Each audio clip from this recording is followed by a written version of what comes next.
Alam mo Jam, last year, di ba walang internet dito? Alam mo ba, mautak na ako ngayon. Yung box, nako, nilalagay ko na ngayon sa kwarto ko. Nakalock sa traveling bag ko. Bakit? Kasi tuwing aalis ako, kung hindi yung pagkain ko ang may poison, ang internet ang wala. Ngayon, promise pupunta kayo dito Jam ng may internet. Bakit?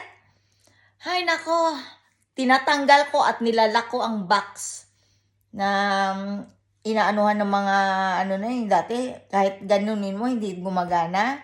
May ginawa si Unga ngayon. Wise na to. Pero yung mga tubig nila na to, kailangan nilang magpaliwanag. Mineral water sa supermarket. And quickly, yes, there's a poison. Tapos nung umalis ako, lahat Jam, lahat ng mga food ko sa fridge ay may poison. Sumakit ang ulo ko, sumakit ang braso ko, pati ang legs ko ang sakit hanggang ngayon.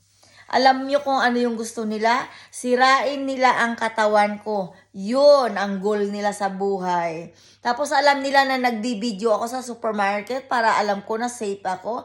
Alam mo yan, kapag kaharap ako, ang ganda ng ngiti. Pero kapag Danish ang kaharap, grabing mukha, kulubot na parang bulldog.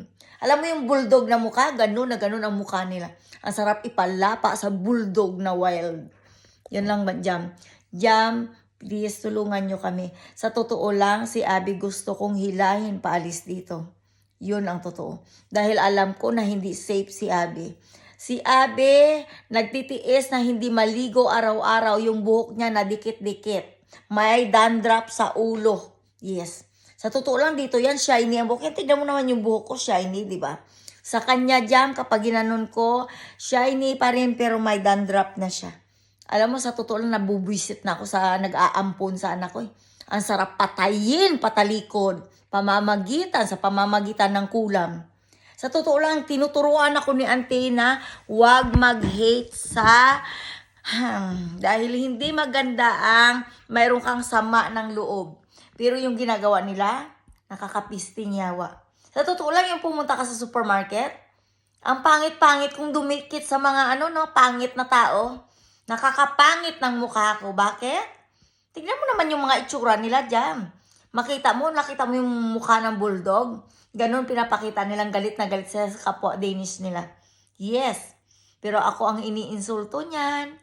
Pasimple ipik lang. Para kunwari, alam mo na, wala silang alam sa budol-budol nila. Na alam nila na bibili ako ng tubig sa supermarket. Dahil ang tubig dito sa bahay ay nagsasakitan na ang aking mga katawan. Pati utak ko masakit na.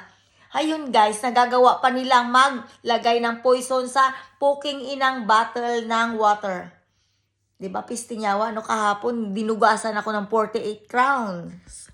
Sa 6.35 na butik. Discount co-op daw. Pisting animal talaga mga tao dito. Ayaw ko ba kung bakit pa ako bumalik dito sa pisting yawang counter nito. Kung hindi lang dahil sa anak ko, wala na ako sana piste. Wala na sana akong pakialam sa hinayop na tao sa counter nito. Yun lang, bye. Jam, bye.